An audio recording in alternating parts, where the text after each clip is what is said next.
So I'll be straight up with you. The first two Conjurings, I absolutely love. That experience watching number one in the theater with a bunch of friends was iconic for me. The spin-offs, not as much. And so this franchise has been up and down. Is the final Conjuring film worth the hype? Let's talk about Last Rites. The devil has come to Pennsylvania.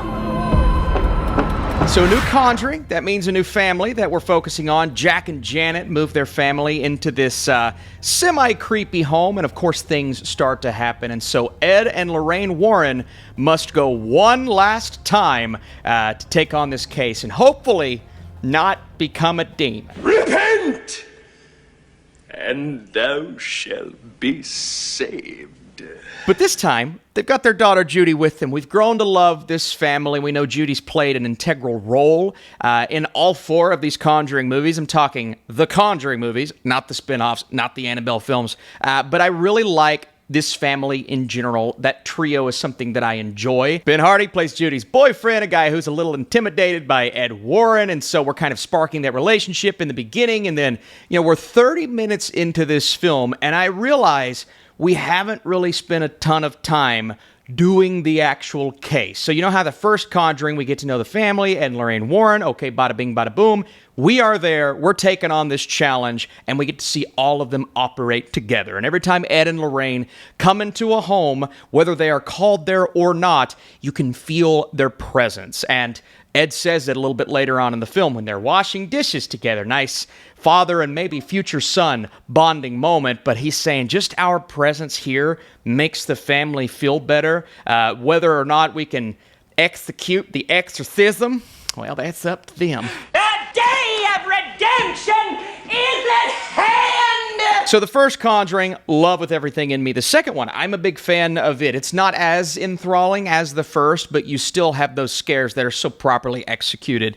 Now, I feel like James Wan not coming back, specifically to number 3, really hurt it. And I don't think Michael Chavez is a bad director by any means. There are some really nice moments in number 3, and I still think it's solid, right? But it's such a fall off in, I'll say, style, emotional value. You still care for Ed and Lorraine as I care for them in this film, in Last Rites, but there's something about the way that it's executed that just doesn't live up to numbers 1 and 2. Now, I will say, number 4, this film has a very similar-ish story/structure to the first two Conjurings, to one of those Annabelle spin-offs, and the movies that have worked the best in this franchise have a very similar structure every single time. It's just we're always dealing with a new demon. Is it the nun? Is it the Annabelle doll? We're introducing something that is scary and could possibly be a spin-off in the future because we got to make that money, Spaceballs the t-shirt. Spaceballs the coloring book. Spaceballs the lunchbox. So yeah, of course you have that this time around. There's a freaky-looking guy in overalls, and I'm thinking, all right, what are they going to do with him? Because they're going to do something. Eventually, it's a prequel, sequel. Spaceballs the flamethrower. And I'm not taking away from anyone involved in this movie. There's some really nice moments, especially in that final 30 minutes when it starts to finally take off. They're in the home, the family knows they're here to keep them safe, and that's when the movie works extremely well. I wish that had lasted an hour instead of the final 30 minutes. I wish that was the focus of the film. Unfortunately, something that I thought would actually add a lot to the story ended up taking away, and that is the heavy focus on Judy and her new fiancé and that Warren family dynamic that you would think would add a lot to this film. Unfortunately, the entire time I was thinking, we're spending so much time on this. It's lasting forever. And there is a lot there with that dynamic, especially since we've kind of grown up with the daughter.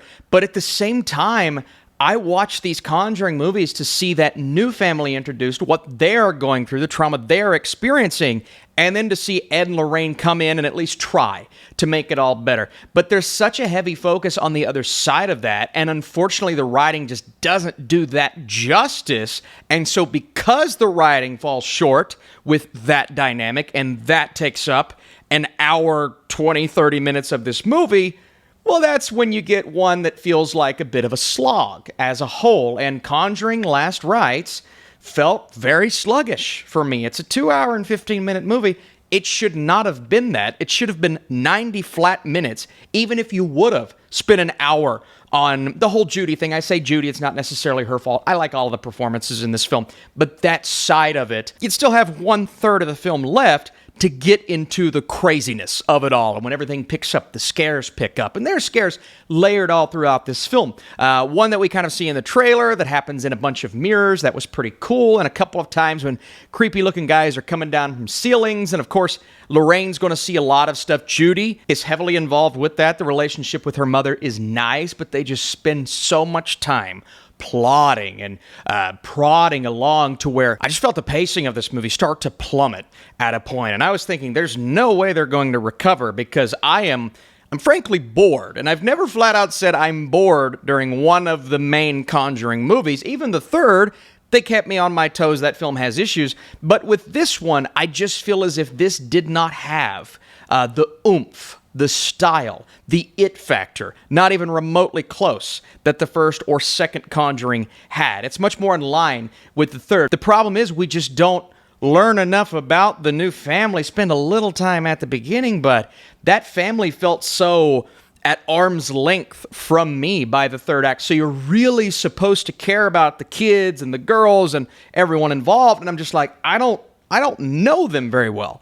And because I don't know them very well, and the writing didn't do the trick there, I don't care as much about all of this stuff happening. It's still cool, and I love the Warrens and Lorraine, but they didn't spend hardly any time building that family up properly, and it's such a heavy focus in that third act. And so the script really does kind of feel all over the place with what it wanted to do. It's trying to cram in so much, when in reality, this could have been two different movies, two shorter, much shorter movies. It's not tragically bad. If you like the Warrens, you're probably going to have fun with some of these scares, with that final 30 minutes, which did execute. When a movie ends on a high note, usually I'm more forgiving, and I still have my fair share of issues, clearly, with this movie, but I'm not going to tell you to avoid it, because it does also give us some finality on a couple of things here and there. Also, Vera Farmiga and Patrick Wilson, they're just masterful at this point in these roles. I wish they could do it forever, because two of the greatest horror characters of all time, genuinely,